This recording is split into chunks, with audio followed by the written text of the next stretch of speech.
நாகப்பட்டினம் ஊராட்சி ஒன்றிய பகுதிகளில் பல்வேறு துறைகளின் சார்பில் ரூபாய் 64.80 லட்சம் மதிப்பீட்டில் புதிதாக கட்டப்பட்டுள்ள பள்ளிக்கூடம் உள்ளிட்ட பல்வேறு கட்டடங்களை பள்ளி கல்வித்துறை அமைச்சர் அன்பில் மகேஷ் பொய்யாமொழி திறந்து வைத்தார்.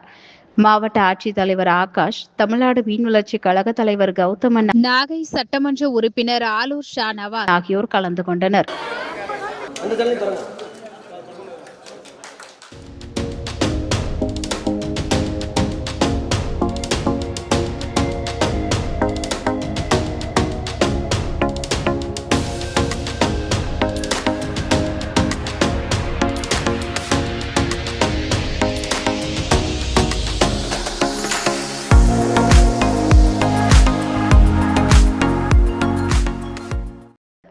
அதனைத் தொடர்ந்து மாவட்டத்தில் ஊரக வளர்ச்சி மற்றும் ஊராட்சித்துறை சார்பில் சிக்கல் ஊராட்சியில் மகாத்மா காந்தி தேசிய ஊரக வேலை உறுதி திட்டத்தின் கீழ் ரூபாய் 15 லட்சம் மதிப்பீட்டில் நியாய விலைக்கடை கட்டிடம், சிக்கல் ஊராட்சி ஒன்றிய தொடக்கப்பள்ளியில் குழந்தை நேய பள்ளி உட்கட்டமைப்பு மேம்பாட்டு திட்டத்தின் கீழ் ரூபாய் 34.50 லட்சம் மதிப்பீட்டில் புதிதாக கட்டப்பட்டுள்ள 2 வகுப்பறை கட்டடங்களையும் பள்ளி கல்வித்துறை அமைச்சர் அவர்கள் திறந்து வைத்தார்.